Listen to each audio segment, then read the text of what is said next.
What is going on, Benchwarmers? Welcome back to another episode where we're doing things a bit different today. You may not see Marco here now, but trust me, he is still very much a part of this episode. Marco, want to say what's up to everybody? What's up, people? There he is. Okay. And as always, I am your host, Eric, the instigator. You got the other host, Nico, Nick. Hello. What? What's with the... Hello, everyone. What's with the... I saw Squid Games and I'm like. Oh, you saw it? No, I'm on episode 4, but I gotta be like, So I gotta wait, watch out. What was the last game you watched? And The last game I let's try not to give watched- spoilers for everybody, Oh, so let's shit. keep it very broad. So I what can't was the say it then. Just the game. The game was with the syrup, the sugar, Ooh. and then yeah. Good episode. If you've watched Squid Games, let us know what you thought about that. Which game would you have done really good at, and would you have won the game? I think I would have lost in that sugar game. Honestly, I would have cracked it. I would have fucked up. Which shape? Oh, no. Which one? Yeah. Yeah. We'll keep that for before we get into today's episode. Let's give everybody where they can find us, where they can listen to us, where they can watch us, and hit the little subscribe stuff, right? So Nick, where can they give us a like and a comment and give us a nice little follow? They can follow us on Instagram, Facebook, Twitter, and TikTok at Benchwarmers FC1. And Twitch, Benchwarmers FC1 as well. Benchwarmers FC. There you go. YouTube, don't forget, hit the subscribe button, hit the little notification bell so when you know we have new content coming out. We're trying to be pumping out new stuff for you guys, even though there's not much Premier League action. There's international break, but we still have some pretty good topics to talk about. So we're going to get into that in a bit. But that's at Benchwarmers FC TV on YouTube. Email bench@benchwarmersfc.com. You can also subscribe to us on all podcast platforms on Spotify, Apple Podcasts, Google Podcasts, Stitcher at Benchwarmers FC. And any comments would really be appreciated because it does help out. And ratings as well. Keeps us honest and humble. So, you ready? Yes, sir. All right, let's get into it. Damn, Squid Games, man. That's a good show. Mark, have you watched Squid Games yet? No, and not yet. I'm gonna wait until it's fully out and then I'll watch it. Is it done? I thought it was. No, I heard it was. Every Friday it was coming out. No, am I wrong? Let's get into it. Wow, I heard wrong then because I heard it was every Friday. Right, it's like one and done. One done. Yeah. I thought it was weekly. They were coming out episode by episode. Little backstory: the actual writer, or I guess writer of the show. I think brought it back in 2009 or something like that. You notice that? That's fucking funny. You're getting out of my head. XG. XG. Oh, you know the XG, bro? Like, oh, here we go. Okay, I can't get that shit out of my head, bro. Like, once I start, it's just like it's a wrap, man. I can't stop. But yeah. So he wrote. Did you hear about this? Saying there's no point in me saying it. So why don't you guys cut me off and just let me not get into that rabbit hole? Why'd you stop me? Why'd you just stop me there? Stop. Thank you. All right. So let's get into the game. Not the games. There's no games. Yeah, now I'm all fucked up right now, bro. Holy shit. All right, let's get into our topics for tonight. Nick, thank you, and Marco, thank you guys for putting it out there on Instagram for people to partake and participate and let us know what their thoughts are. We did have a few interactions on there, and as always, you can always interact in the comments as they're coming up. We are doing this live. If you are listening to this, if you are watching this on YouTube, we are doing this live on Instagram at Benchwarmers FC1. This is going to be every now and then, so we'll make sure to announce it ahead of time so you can chime in and let us know what your thoughts are and share your voice. So let's get into our first topic, which is, I think this one is kind of making a lot of noise right now, and especially because the man who knows it all is back in this idea, the World Cup being every 2 years. First of all, do you think it's a good move for the game? Or is it a detriment to the players? So I was just reading the article a little bit on ESPN, published, I told Eric, September 6th, 2021. So a little over a month ago. And it was on this exact same thing and on Arsene Wenger. So he was mentioning how, if I can remember real quick, there would be 2 international breaks, one in October, one in November. Oh. So, and he said that would make the players less tired and less workload on the players. Yep. So me personally, I haven't read into this as much, but judging off that, I don't see why not. Why not? I I was hoping you'd go the other way because I wanted to kind of, add some points written down, but you kind of just ruined it for me. But I'll get into it anyway. I actually agree with you on that. I think it's actually a very good idea because one, it would eliminate all these pointless international breaks that we constantly. I mean, we have another one in November again. I mean, yeah, Yes. November again. So And also, the article mentioned it was like it removes pointless fixtures where he mentioned the article mentioned England facing Andorra, beating them 4-0. What's the point of that when you know exactly who's gonna win? Like, what are the chances of the underdog winning? So it removes those pointless fixtures. yeah, and again, less rest of the players, less workload on them, higher performances throughout the season. So it is kind of It brings higher quality. exactly to all the leagues in general. So it's a win-win in my opinion. I mean, and look, if Arsene said it, he knows it all. So I completely back whatever he says when it comes to that. One thing I'm not sure. Did you happen to read if it eliminates all the other international competitions as well? Like Euros. Yeah. No, I haven't read that. I'm not sure if it does or that's where it gets kind of sticky. That's where like money goes in and like all that. UEFA versus FIFA. I mean, we both know they're both corrupt as hell. But Conmebol. so how exactly? So how's that gonna? I mean, Conmebol had their final in Spain. So I mean, hello, obviously they don't care. So maybe who knows? Who knows what's gonna happen? But as far as these qualifiers and like, I mean, you want to give all the teams a chance, of course, right? You don't want to be not fair to everybody. But yeah, to your point, you're not gonna watch English versus Andorra. Like who's gonna watch that game? Unless you're an England fan or right an Andorra fan. But I guess the other side to this coin or whatever is that we see the World Cup as like so prestigious. It's like oh my god, every 4 years, I can't wait. So I guess I can see the other side where if you make it 2 years, it'll just be constant, repetitive, and it won't have the same aura or the same. What do you think? I agree with you that every 4 years builds that excitement. It builds that anticipation and builds that anxiety. Like, oh my god, who's gonna make it? But at the same time, if you have it every 2 years, it's still like it's not like the Super Bowl, which is every year. And I mean, now to me, that's just like another game. It's just like whoever won a game at the end of the season. It's like winning the Premier League, which is not anything at all. It's a big thing, obviously, but it's not the World Cup. You know what I'm saying? Right. It wouldn't have that vibe to it, but I think every 2 years is a good middle ground for it to still have that excitement because you still have if they still have the Euros, you still have the Euros and all the other competitions as well. So I don't know. It's the kind of a give and take. I feel like we have to read into it more and just you know what I mean. Like yeah, I thought did the actual whole idea come out yet? Like the whole proposed idea? Well, the article I was just reading is I'm assuming they made a proposal because it said it can all be resolved by December. Oh shit! Yeah. Damn. So if it can be resolved by December, I'd assume that the proposal's already been made.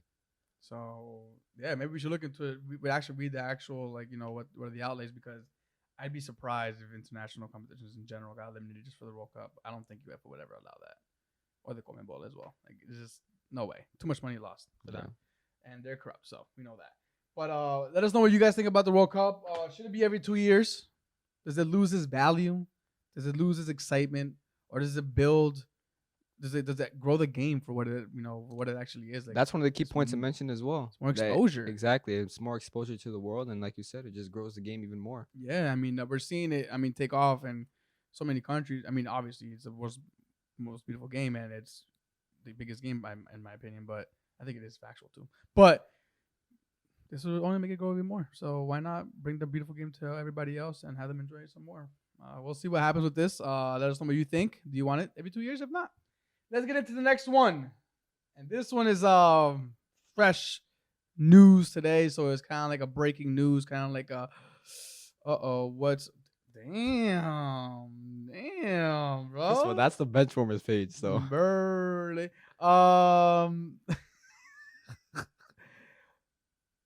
Newcastle FC have finally, you know what? Congratulations to the fans. They finally got what they wanted. They've been under how much percentage do you think the fans actually wanted this? Like, do you think 100? 100%? I'm like, I'd be because surprised. I saw a couple things. It was like we don't want our club to immediately start winning or start. Yeah, we just want our club to start trying to win. I don't know. Who the fuck said that? First of all, I don't know. I saw something on that on Twitter, so I would just kind of be like, I wonder if there's a good percentage of Newcastle fans out there it's who are probably some guy. you know True Jordy? Yes. So from the kickoff. From the kickoff, he had like some short clip on how he didn't like Man City and the whole thing. Yeah. And he tweeted out today like, hey. So I wonder like how he's feeling right now. So I was actually listening to another podcast earlier, and just to kind of be completely transparent, it was a United podcast, a Manchester United podcast, because I wanted to get some other perspectives as well. And they kind of spoke about this Newcastle takeover, and it was kind of funny that they actually mentioned that exact thing, that they were like fans who were saying, "Oh no, they don't want this takeover to happen. They don't want oil money, this, that, and the other," but they're celebrating it. It's like the person saying "fuck capitalism," but is on Twitter tweeting that, or is on a brand new iPhone saying that. So it's kind of like you're contradicting yourself. It's more jealousy, in my opinion, the fans that said that. I mean, if somebody came to Arsenal and said, "Hey, do you want fucking how much is it? $320 billion?" Yes, please. I will gladly take that. I mean, who the fuck wouldn't take that, right? I would too. I mean, Liverpool's owner isn't even in the top 10 richest. Yeah, richest. But you guys run a great club. That's the difference. But yeah. I mean, I would take this money hands down. So if you're a Newcastle fan, you're over the moon. One thing I do want to ask you though is, how long do you think this project? But I'm sorry, this isn't going to be a project. This team is going to become a dynasty at some point. At what point do you think that is going to start, coming to fruition? Like winning trophies? Not winning. I wouldn't say winning trophies, because I think that's a long time from now, because they still got to build. But when do you think we're going to start seeing Newcastle like, okay, here they come? They're battling for top four. They're challenging the big. I mean, well, the big four, because the big six realistically, Arsenal and Spurs suck right this season. But the big four in this case, like, they start challenging them. How long do you think that's gonna happen for Newcastle? 2 years. 2 years. 2 years. Yes, I think for them, just get through the season. Don't get relegated.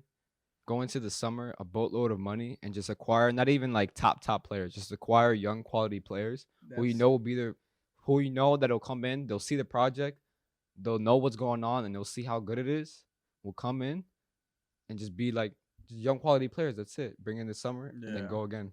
I think this summer transfer window is probably gonna be the most spent money for Newcastle, 100%. Not probably, more 100%. And I think majority of the money is gonna get spent within the country. I think they're gonna, if they're smart, in my opinion, they should go for like the higher than average footballer in England. So what do you think? Like, Declan Rice is going to like United or Chelsea. Like we know that. A Doucouré? Like a Doucouré or Ndidi, or players like that. Like, they should acquire those kind of players, even though he's not British, but you know what I'm saying, like those kind of players into that team, because one, it's gonna start building a great foundation. And they don't have to like start spending a boatload of money anywhere else. Like, they can start build. They don't have to like worry about the international players that they get into the club, which is a big thing in England, because all the English players are super expensive. If they build from the ground up, like as they should, not just throw all the money that they can into it, because they're not gonna get Mbappe or Haaland. That's not gonna happen in this window. Maybe they'll get them like 5-6 years from now, when they're actually like have full force team going. But they gotta do like Man City, buy company, then buy Aguero, like buy like here and there. Don't just go all out, because it's not gonna happen like that. Have you seen that video of Antoine Griezmann? It was a video from France, the France national team. Mbappe, the guy, he was on Football Manager, like Newcastle Champions League, and he was like, "I bought you 2027 to Newcastle, Mbappe." I was like, "Yo, imagine that, like 2027, 100-something mil too." I saw 160. Dude, that actually happened. Dude, that'd be the craziest thing ever. It can happen, bro. It can happen, and it's. How do you feel as a Liverpool fan, or just a fan of the Premier League in general? I guess from both perspectives, as a Liverpool fan and a fan of the Premier League, how does this takeover affect you? As a Liverpool fan, I guess like it wouldn't. It maybe like concern me, just because I mean it's another rival club. It's another club rivaling your club, the club that you support to success. So any club that happens to do that, obviously I'm gonna be concerned or whatever. But as a Premier League fan, I love it, man. I'm not gonna lie. It's just like I find it so I find it so nice that it's not a Liverpool, Man United, Chelsea, Arsenal, Manchester City, Tottenham, it's like a club that we never would have thought It was that- relegated. exactly. They got it could have been fucking Brentford. It could have Right. been, it could have been any club, and it was Newcastle that has history, which is even I guess more impactful. But yeah, to your point, I think it's going to make the league so much more intense, or just more competitive, because I think this is really going to show how invested these owners are. We know the Man Cities, the Chelseas, I don't know about Liverpool. They spend money, so even I put Liverpool in there, and even United they spend money too. They'll spend to keep up with the rest. Arsenal and Spurs, they don't spend much. Although this transfer window, yes, Arsenal did spend a lot of money. First time, relax. If they don't keep up with the pace with these other owners, with these guys coming in,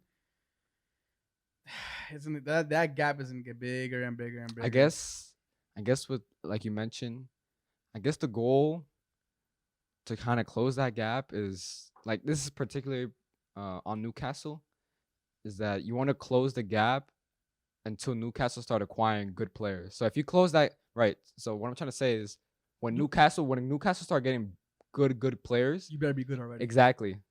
But if it's the other way around, that's when it starts to like if you're still catching up by the time that they're already like all right, we found ourselves, like then yeah, you're that ship has sailed, then you're gonna be a mid-table team at that point. exactly. So we'll see who steps up to the plate and who falls back. But my last question is, who's replacing Steve Bruce, because we know he's out. I mentioned in the Liverpool group chat, I'd like to see Steven Gerrard like go to Newcastle. Ooh, I love that idea. Actually, I back that 100%. I think he's a great manager. I just love to see. I like to see him just go to the Premier League, but I don't think it happened, to be honest. I think the next club is probably Liverpool when Klopp that's a hot take right there. That's a hot take. Gerrard to Newcastle. That's a hot take right there. But can you see like Zidane or like Conte going there? No, but like 2 years time. If they have superstars, what Zidane coach Real Madrid. This is so crazy. Just like it's Newcastle. Can you imagine like someone waking up like 3 years from now, Newcastle Champions League final versus like Man City? I know, dude. Like that'd be like it's just to put it into so perspective mind-blowing. for anybody who's been living under a rock for the past, I guess, 24 to 48 hours. These owners have fortunes of $320 billion. That's, I believe, the thing I saw was like 6 times more than what the Man City owners have.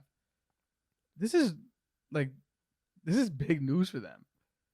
They're not coming in here to not win the league. Or they're coming in here to win every trophy that they're able to win. Yeah, man. So, man, it's a new era. Can you consider a new era? New era of the Premier League. I would think yes. I think Newcastle have just with this move. I think they're gonna.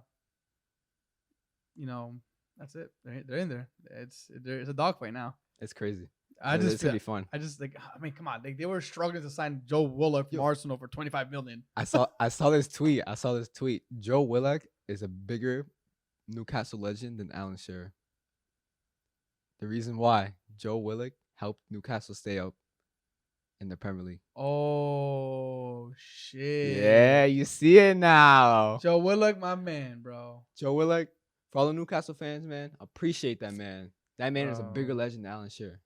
No cap. I mean, dude, I feel so bad for him because he had such a good spell last season, and we knew it wasn't gonna happen again. But they spent the money on him, and he's been a no-show. But you're right; they're in the league right now because of. He scored like 8 games in a row. Yeah, last season. Dude. So wow. It'll also be fun if he gets shipped off in the summer. I think he is gonna get shipped off. Yeah, unfortunately, look, I love the kid because he's from the academy, but he's just I don't think he has. I think he has it. He's just not fine tuned enough, and he's got to go somewhere else to kind of really build himself up. But yeah, I mean, Newcastle's takeover, it happened. Finally happened. Newcastle fans, congratulations. I envy all of you. One day, who knows? We'll see. But yeah, that's that. Damn, Newcastle are a new competitor to fear. It's just mind blowing. That's it. It is mind blowing, man. I can't believe that, bro. Like, when I saw the news, I was like happy, but I'm like at the same time, like as an Arsenal fan, because you're a Liverpool fan and you guys run a good club. As an Arsenal fan, I just had to like, Shit, man, Cronky, please don't fucking start backing out now, man. Like, start fucking putting. He's rich. He's Like so he has much- a lot of money. He has Like so much money. he has a lot of That's what I'm money. saying, And, like- he can spend. If he spends like he did this summer, like going forward, I mean, look, I know I hate the guy, and I don't hate him. I don't personally. I strongly dislike him. Sorry, I hate him for our club. But I'm scared of these owners, man. We need the money, but as long as he keeps investing, I'm gonna keep my mouth shut. I'm gonna say Cronky out whenever he does some stupid shit like the Super League. But just keep investing, you know. You don't got that oil money, but we got that, you know, fucking LA Rams money because Go football. Go football, yeah. And egg. All right, so that is the Newcastle takeover. Now, let's get into something a little. I want to say this one for last because I feel like it's more of a bigger talking point. Let's throw a little fun one in there, just just kind of loosen up a little bit because that Newcastle stuff is giving me stress and anxiety for the future. Boo. Ooh, I'm already having nightmares. The nightmares of Joe Willock scoring Of Joe Willock scoring off the bench is one appearance. I'm an assist from Mbappe. Oh, no, it's gonna happen. And it comes here, Joe Willock. And then it wins the league at the Emirates. Oh my God, yo, it's happening in 2027. Remember this day, guys. Remember this day. Bookmark it. Bookmark it. Save this clip, this audio. So a little fun ones to loosen everything up. We have, whose career would you rather have? Harry Kane, Jimmy Vardy. Do you want to be England's golden boy? Gonna break the record for what? Did he break the record already for Premier League goals? No. Isn't he like top? Where's he at right now? I think he'll break it, but I think top 5. Right now, right? So yeah, he's gonna break it. Actually, who knows? He's pretty off the season. But the golden boy of England. I don't know how many golden boots he's won, but 3. 3. Fact check us, please. Yeah, 3. Let me actually see. But Yeah. go on. Euros finalist, Champions League finalist. Or do you want to be Jamie Vardy, the guy who stuck it out, man, who grinded, worked in the warehouse, grinded every day, and did everything for his craft, and won the Premier League with Leicester City in that Cinderella story? Whose career? Oh, you wanna fact check? Nah, go on. No. You found it? Nah, just that's whatever. All right. What was the answer for the 3? I don't know. Okay. I'm pretty sure it's 3, but actually, I want you to answer. You want me to answer? Yes. Fuck. Who do I want to be? Well, I mean, as a young boy, I would have wanted to have been Harry Kane because he was at the Arsenal grounds cheering Arsenal. So I would have wanted to been him watching those games. But as a professional athlete, Jimmy Vardy all day, man. Premier League champion, you heard, bro? Like, come on. Who else could? Jamie Vardy has that permanent, like, He's in the books. he's in the books, man. Leicester City won it in the historic Cinderella story kind of way, and Vardy was at the forefront of that. I mean, he also won the Golden Boot too. And he won the Golden So it's Boot. not like he didn't do anything. Like it's not like he wasn't It's- carried. I mean, he scored 11 games in a row. Yeah. The year they won the league. So it's not like he was just like some side man. He was a starting striker. Like this guy he's a great footballer, and he's tied with Mo Salah he's on 6 goals right now in the Premier League right now. So Oh shit! Wow. I didn't even know that. I checked today. I'm like, Yeah, yo, it feels like he's Vardy's been 6 quiet. goals. It feels like Leicester because Leicester have been bad though. That's the thing. But it's like it seems like Harry Kane was destined for greatness, and Vardy was like that guy who just like never got his break and then finally got his break and then he did all this success. I believe they're on the same team as well. What do you mean? I think. Oh, like in the earlier days. Yeah. Damn, that's crazy, man. And the one. So whose career? I'd rather have Vardy's career. That's my choice. Whose career would you rather have? I'd have the same thing. Vardy. It's just not only because of the Premier League and he's won the FA Cup as well. Yeah, he has. Yeah, you're right. Not only He's that, Chelsea. also like you mentioned, he's in the books, man. Like this guy's like we mentioned about like the shithousery, man. Just like he's a proper troll. Like he's you love him. Like everyone, you know what I mean? Is he gonna do the Ronaldo celebration? He'd 100%. I'd bet on it. I'd bet so much How money. much you want to bet? Let's make a bet right now. $10. All right, let's not make a money bet, but let's make a bet and then we'll figure out what the bet is. But let's shake on that. We'll make a bet. All right, bet. If Vardy scores, we're gonna bet to see if he does the shithousery or not. But yeah, man, Vardy. Could you also see like another person saying Kane. I mean, yeah, I see a lot of like Spurs fans saying Kane just because he's like a club legend, but Also, I feel like this question is, I feel like it'd be better once their career ends, because yeah, we don't know where Kane is gonna go.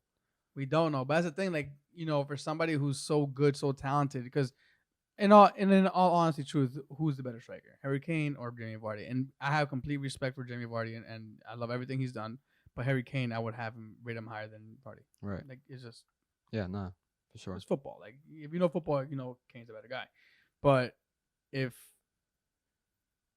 I don't know, man, it just feels like Kane is destined for some, or was, because you don't know what's gonna happen with his career, but was or is destined for so much more. And Vardy, again, was just that guy just grinded every single day. So I think right now Vardy's at the end of his career. Kane is more, I'd say, a little bit more than halfway past, but he's not at the end yet. He still has definitely a few more years in him. I'd still choose Vardy's career over Harry Kane's, even if he goes to like Man City, for example. Right. I just feel like all this. It just at that point, if I were, this is again me, and probably I'm my bias towards Spurs and everything about them. But if I'm Kane, like at 30 years old, 31 years old, going to Man City just to get a trophy, it's like, okay, I did all my great years at Spurs for no reason. I just came to win a chip. It's like, Also, I'd be Vardy. if I'm Jamie Vardy and once my career ends, if I'm not mistaken, it was until he was age 26 when went when he signed a professional contract. Oh, yeah, could be. It's something about age 26 where he didn't make it until that age. And at that age, we're talking about players at top clubs in their primes. This guy was playing like not even like professional football, I believe. So if I'm Vardy and I look back at the end of my career, I'd love that like rags to riches story. Yeah. Every day of the week over the other story. Yeah. Because you were nothing, and you're in the books, man. Yeah. I mean, and look, full credit to Kane. Like, I mean, it's not like he hasn't done anything. No, yeah, for sure. He's an absolute legend, but haven't won shit, bro. Sorry. Marco, I'm guessing you go to party too, right? Yeah. All right. So the last question we have here, and then maybe we'll throw one in for at the end. Maybe we'll see. Mbappe, is his ego getting too big? Is it ruining the trifecta that could be Eminem? Is it ruining the beauty that is France and their national football team? Even though they did win today, okay, but could it be more? Is he ruining his legendary status at PSG, or is he no legend at PSG? Yeah, you consider him a legend? Who knows? Is his ego getting too big? Is he ruining relationships? Is he burning all his bridges? And is he just kind of like becoming the bad guy now?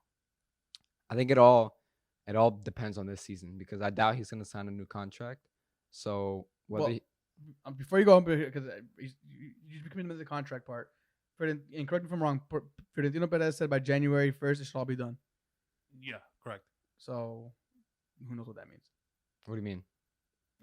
That's what Perez from Real Madrid said, that by January 1st, the whole Mbappe situation should be completely done. Like his contract ends by January, so Real Madrid can start talking to him, and he's going on a free. Okay, so like I said, it all depends on this season. Just because if they don't win Champions League, it'll all rain. When I say this, I don't know, because if they don't win Champions League, I feel like PSG fans might point at him just because of his antics or whatever the stuff he's been doing with the team and Madrid. And he recently came out, we just posted on, he talked about calling Neymar a bum or a tramp. And whether you think that's because of football and competitive, I personally do as well. I think it's just, these guys are top footballers. They're one of the best competitors in the world. So if they don't win Champions League, I just feel like it'll all be pointed towards him. And whether he deserves it or not, we can't tell, because we're only in October. Yeah, and we're on the outside looking in, but it just sounds like he's just. I mean, obviously he's voiced his opinion that he wants to leave. He said that already. He wants to go to Real Madrid. It's pretty much done. I think it's taken away. I think what hurts more is that he's taking away what could be. That's true. Like we've seen Messi, Neymar, and Suarez, and we know how filthy that is. Just imagine with Mbappe and like that team that they had behind him. Like and Poch, I rate him as a coach. He's a really good coach. A lot of PSG fans don't like him now. I know. I'm hearing a lot of They've been things, like bro. like heavy on him that they just don't like him. But Do is you it? guys think that PSG is too big for Poch now? Now that he has Messi and Sergio Ramos, and I think all these so. other- I don't think it and is. all these other players that they brought in this season. I don't think it is because he was in Champions League final with Spurs, so he knows about the pressure. He knows what's expected of him. He knows that. But He knows again- how it is to be on a big stage. But again, don't you think Spurs weren't expected to win to even reach the final? So the So so he- the so- pressure wasn't there to begin Right, with. so It he was just kinda kind of like, riding along. and now and the he- pressure is there to begin with. So it is a different circumstance. It is a different like pressure that he's feeling now. So Let us know. Plus, he also has the eyes of the world because of the top three that he has. So yeah, I mean, okay, that is a huge shout. I mean, are we missing out on the true potential of PSG because of Mbappe's toxicity, or is it Poch's coaching? If you're a PSG fan, or if you watch the PSG games because of Messi, because of Mbappe, because of Neymar, or just because you're a fan of them, let us know what you think. Would I put it on Poch? I don't think I put it on Poch. I just from what I'm seeing, it looks like Mbappe is doing all the wrong things, like insulting his teammates on the pitch, saying that he wanted to leave or this, that, and the other, and Publicly stating. as publicly coming out against the French national team too. Like it's starting to spread out. It's starting to fall out of the PSG camp. It's starting to fall into like his footballing career in general. So I put it more on Mbappe right now, that I think he's kind of taking away what could be something so beautiful, like just complete dominance. I put him more on Mbappe than Poch, honestly. And I don't know if we all agree, but I feel like if this PSG team doesn't achieve what we think it should be, I feel like we can all agree that it's probably because of themselves and Yeah. their egos. I mean, how many egos do they have on this team? Like I we mean, can Ramos, Messi, Mbappe, Mbappe, Di Maria, who's on the team, Berratti, who else? Marquinhos, bro. Navas. I mean, these are top competitors. Herrera, another one. He's another So shit to me. the only thing that can stop them, I mean, we say it time after time with these super teams, is only themselves. Their egos, man. Their egos, yeah, themselves, and yeah, you're right. And then it'd be such like a typical like Latinos. what exactly like what could have been and what could have been did not happen, and the reason why it did not happen is most likely if it does happen. See, their sometimes egos. I don't know. Maybe that's like another conversation we can have, or maybe if somebody wants to give their opinion on this. But sometimes you don't want to. Is it good not to have all those superstars because you want that guy who wants to fight for everything, who hasn't reached success. That's what somebody said earlier. That has Mbappe won everything already, and is that why he's already like unmotivated? Like is that the case? Or I mean, it could be the case. Ronaldinho loved the party, but if he didn't have the taste of success so early on, would he have been more hungrier to eventually get that? Or because he already won, he's like, I can party. I mean, wouldn't he be more interested now because the only chip that he doesn't have is Champions League? Wouldn't Dino? he be? Dino? No, Mbappe? Mbappe. So wouldn't you think he would put himself in that position of winning it this year and not having to wait till next year?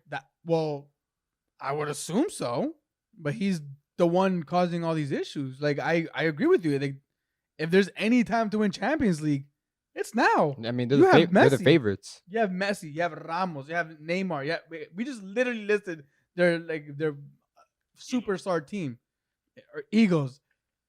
If there's a time to win it, it's now. It's all on Mbappe right now. If he's causing these antics, it's on him. It's him. It blows my mind that I can't that we're not seeing the best from this team yet, and they're looking bad, man. The last game they had not one single shot on target. There's this quote I have it pulled up right now from the great Johan Cruyff: "Choose the best player for every position, and you'll end up not with a strong XI 11, but with 11 strong ones." Re say it. Choose the best player for every position, and you'll end up with not the strong 11, but with 11 strong ones. They're playing for themselves individually. They're not playing for the team. That's why I say sometimes it's not good to have a team of superstars because you want those guys who haven't reached that, who aren't a superstar, who are just hard workers, hungry. James Milner, he's not a superstar. He's not like a crazy athlete, but he is a crazy athlete because he's a freak of nature physically, but he's not like a Neymar, for example. You know, like he's not. But he's gonna give you hard work, and he's gonna chase every ball down, and he's gonna fucking fight. You know, Lil Smug would say that. Les Mo would definitely say that. You wouldn't say that? No, he would say that. No, would you say that? Who would you say does that?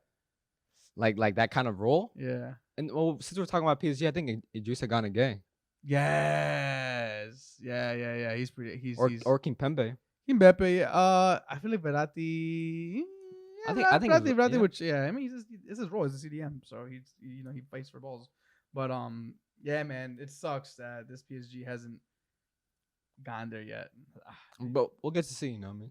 Yeah, we should see. But that's all we got as far as questions go. Do you have any questions that you want to ask, or anything that have been sitting on the back of your head, like maybe I should throw this in now, that kind of sparked up throughout conversation? Yeah. I have one, and the reason, and it was a super star because Marco brought it up What? about the pod situation. Oh, this is since we're kind of talking about like FIFA and whatnot. Did you see the thing where Italy and Argentina are going to play next summer? What do you Yeah. think of that? Money grab. I kind of find it pretty cool though. No, it is cool, but it's a money almost grab. like the Club Champions- World Cup. Yeah, The Club World Cup. yeah, it's another money grab. But would you consider that like a big trophy though No, for international football? it's not historical yet. No. The thing with the World Cup, with the Champions League, with the Premier League, with the Liga, with all these different leagues, it's historical. Like it has so much more meaning to it. Like this is a new cup, so not right now, but like if it continues and it happens the next 50, 100 years, they're gonna be like, oh, who won the first one? Oh yeah, Spain won it or whoever won it.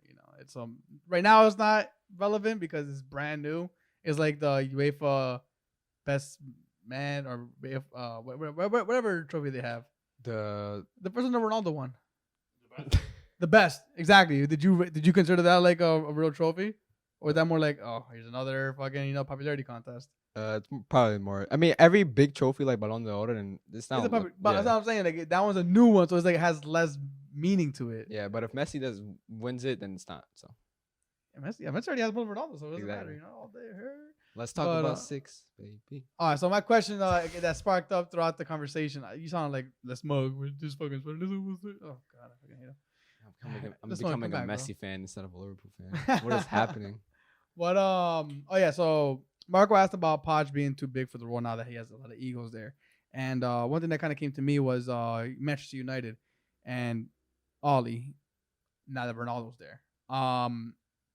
What do you think about this? And this is something that I heard throughout other podcasts. Is United this season shouldn't have been expected to win, but because they signed Ronaldo, it brought that pressure, and now it's shining a very, very bright light on Ollie, and it's probably gonna speed up the process of either getting him out, or they're gonna somehow go on some kind of crazy winning streak. But do you think that Ronaldo coming in brought that pressure, and now it's? And Marco said it before. He has to win a trophy. Is that too much to say, or is that justified to say? I think it's justified. And when you say trophy, like Premier League or just any trophy? Marco, what do you say? Because that was your statement. I said it has to be Premier League and or Champions League.